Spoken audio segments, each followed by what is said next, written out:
What is going on, YouTube world? Welcome back to a brand new video, and I do not think you should purchase the Moto G Power of 2025. I don't think the value is there. In fact, I'm shooting this video with a device that I think has more value, and it came out last year. So stay tuned. So the price of the Moto G Power of 2025 is at $299. You can find it at different retailers like Amazon. You can find it at Best Buy, and I paid that price for it. And I had the phone for about a week and a half. I used it, and I was considering putting it on my main line, but I just didn't see the value in it. It got to the point where I actually went out and bought the Moto G Power of 2024, and I compared them side by side, and I believe the 24 model is a better value than the 25. So don't get me wrong, $299 is not the most money in the world, but when you're spending your last or you need a device that's gonna be the best value, I don't think the $299 is a good price for the Moto G Power for 25. I think it's a better option to go with the Moto G Stylus. Now, I'm shooting this video right now with the Moto G Stylus of 2024 in 4K at 30 frames per second, and you can find this device regularly. Sometimes you might see it at $299, sometimes retail price, but you can usually find this device at $250, and you're talking about an all-around better phone. So when you look at the G Power of 25, you wonder what you get. You get 8 gigs of RAM, you get 128 gigs of internal storage, you get a 50 megapixel main sensor, an 8 megapixel ultra wide, and you have a fake camera on the rear as well with an LED flash. And the front camera is 16 megapixels. Now the max resolution you can shoot with a video is 1080p, 30 frames per second, and that's both the front and the rear. So when you compare that to the Power of 24, you can actually shoot in 1080p 60 frames per second on the rear. So that's a downgrade in that department. Another downgrade between the Powers of last year and this year is the screen. Now, don't get me wrong, it's still a 1080p screen, but when it comes to consuming content, for example, watching videos on YouTube, you usually have the option to go in HDR if the screen has that capability. The 24 model had the HDR feature. Now, max resolution is at 1440p, so you can't watch it in full 4K, but you still get HDR in the video as opposed to just having 1440p at 60 frames per second. Now, I'm not nitpicking here. I'm just saying if a device that came out last year is cheaper than the devices out this year, why go ahead and go with it? Now, I did compare it to the Stylus as well, and I'm going to be bouncing back and forth between the Stylus and the Power of 24, so bear with me here. Now, some things you did get with the G Power of 25 is the water resistance, you know, the dust and water resistance, the IP68 and IP69.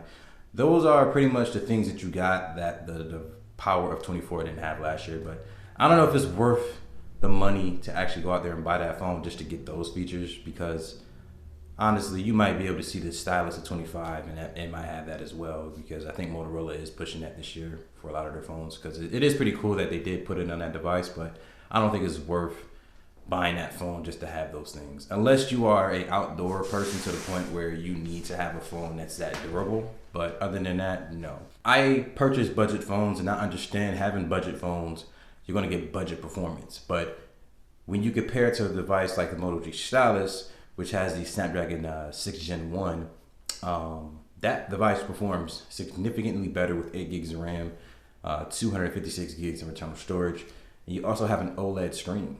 So when you look at a device that's $249 on sale versus a device that's brand new and it's $299, it's just really no value in there, to be honest with you.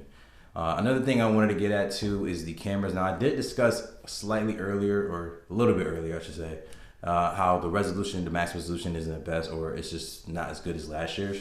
The picture quality isn't the best either.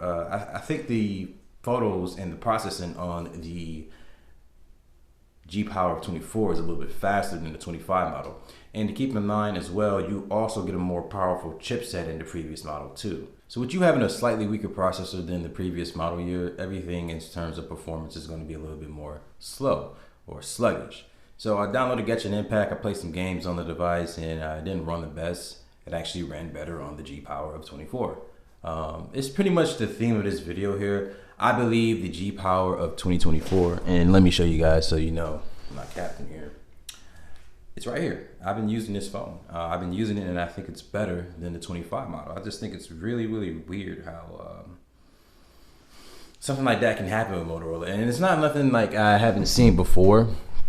I got videos in the past of me talking about Motorola and some of their shortcomings with the G Power. I've been a G Power user for quite a long time. Well, I got history of it. I haven't gotten the 23 and the 22, but I got history with the G Power.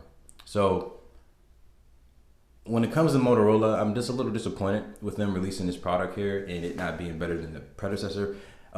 In my opinion, I really think they should just go ahead and get rid of the G Power because it doesn't make any sense. When you actually come out with a device like the G Power and you have a device like the Moto G for 2025, with both of them having the same processor, I just don't understand the point of having that device and then having this device. They both have similar sized batteries. Granted, it might be a couple other things that's slightly different, but I think you should just combine it into one phone. If they're if they were to put this phone at about the 229 range, 219, under well under $300, then I would say, yeah, go ahead and pick it up. But because it's at that $300 range, I just don't think it's worth it. And that's why I decided to go ahead and send it back. And it has to be to the point where I really just cannot stand or understand the purpose of this phone for me to actually send a device back, because I would always have in the back of my mind that I might send something back, but to actually go through with it, that means I really wasn't a fan of it. And so I'm going to go ahead and sum up this video here. I just wanted to go ahead and say there are positives when it comes to the Moto G Power of 2025. If you are coming from the 22 model or the 23 model, I would say, yeah, you can go ahead and spend the money on it there. But if you can catch it on sale, I would say go with the G Power of 24, or the better option would be the Moto G Stylus of 24, or just wait for the 25 Stylus, because it's coming. I think Motorola did a good job with the Stylus of 24, and I think it's one of the best budget phones that they've released in quite some time. So yeah, like I was saying, I'm going to go ahead and cut this video off here. I don't want to continue to shit on the Moto G Power here, because I can just go on and on for days, but I don't want this video to turn into that. But I am disappointed in Motorola with putting out this device. I think they could have done a lot better than putting out this phone here, but I get it. It has Android 15. Oh, another thing too. When I unboxed the Moto G Power for 24, it had an Android 15 update almost immediately. So I thought that was kind of weird because the G Stylus doesn't even have it yet. But anywho, thank you guys for watching this video here if you made it to this part of the video. But be sure to like it, subscribe to the channel, and share it with your family and friends. But until then, I'll see you in the next one. Peace, y'all.